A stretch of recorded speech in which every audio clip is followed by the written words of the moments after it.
Assalamualaikum students, welcome to my channel. Today our topic is radiations. What is Henry Becquerel experiments and what is Marie Curie experiments and what is the radioactive elements and their types of radiations. Let's start the topic.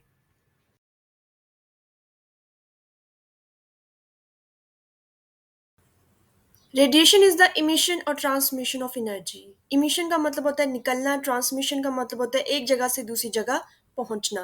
Radiation एक form of energy है, या तो waves की form में या particles की form में space से या किसी मीडियम के थ्रू हम तक पहुंचती है। जैसे कि स्पेस से सूरज की रोशनी और उसकी गर्माहट अर्थ पर पहुंचती है। माइक्रोवेव में जो हीट होती है जिससे हमारा खाना गर्म हो जाता है, वो भी एक रेडिएशंस की फॉर्म है। X-rays, X-ray tubes, these are all form of radiations. एक साइंसदान जिसका नाम हेनरी बेकलर था, उसने यूरेनियम सॉल्ट के क्रिस्टल्स लिए और उन्हें किसी भी ब्लैक शीट के ऊपर रखा। क्रिस्टल्स यहाँ पे जैसे कि आपके पास एक नमक की कान देखी है जो पाकिस्तान में मौजूद है। नमक के पत्थर मौजूद होते हैं जिनको पीस कर पाउडर बनाया जाता है। इसी तरीके से यूरेनियम सॉल्ट्स के क्रिस्टल्स होते हैं। इसकी नमक को किसी ब्लैक शीट के ऊपर रखा और इस ब्लैक शीट के नीचे हमने फोटोग्राफिक प्लेट रखी। इस सॉल्ट में से कुछ इस तरह की रेडिएशंस निकली जो देखी जा सकती थी फोटोग्राफिक प्लेट के ऊपर। वो हमने कैसे देखी? हमने ऑब्जर्व किया कि जो आपकी फोटोग्राफिक प्लेट के ऊपर जितने एरिया पे सॉल्ट रखा गया था वो फोटोग्राफिक प्लेट पर ब्लैक हो गया था। इससे ये साबित हुआ कि कुछ सब्सटेंस है जो रेडिएशंस निकालते हैं।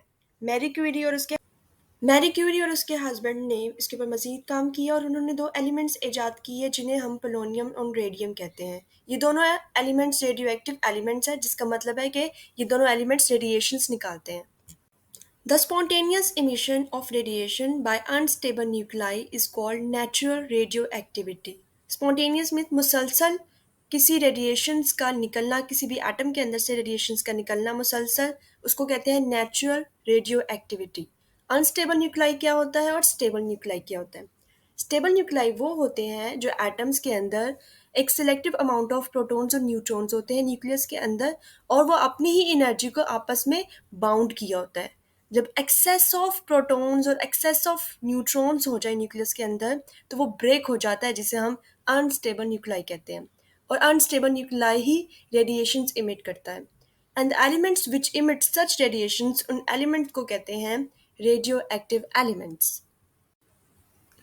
Let's talk about the types of radiations. हमने कोई भी रेडियो एक्टिव एलिमेंट ले लिया या रेडियो एक्टिव सोर्स ले ली और उसको हमने एक मैग्नेटिक फील्ड में रख दिया। हमने देखा कि उसके अंदर से रेडिएशंस निकल रही हैं और दो ऐसी रेडिएशंस निकल रही हैं जो ऑपोजिट डायरेक्शन में बेंड हो गई हैं।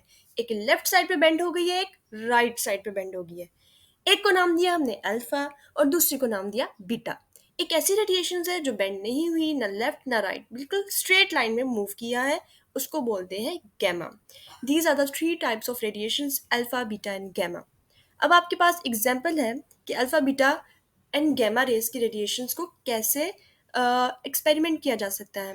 लेट सपोज आपके हाथ है, अल्फा रेज इमिट हो रही है, हाथ के जिस सरफेस एरिया को सिर्फ अल्फा रेज टच करेगा। बीटा रेज आपकी सरफेस से गुजर के अंदर वाली इनर बॉडी की तरफ चला जाएगा। गैमा आपके हाथ से ही गुजर के चला जाएगा। These are the three radiations और गैमा रेज सबसे ज़्यादा स्ट्रॉन्ग रेडिएशंस होती हैं। अगर आपको ये वीडियो अच्छी लगी है तो लाइक करें, अपने फ्रेंड्स के साथ शेयर करें, और अगर आपने कोई भी क्वेश्चन पूछना है तो कमेंट में क्वेश्चंस पूछें और सब्सक्राइब करना मत भूलिएगा।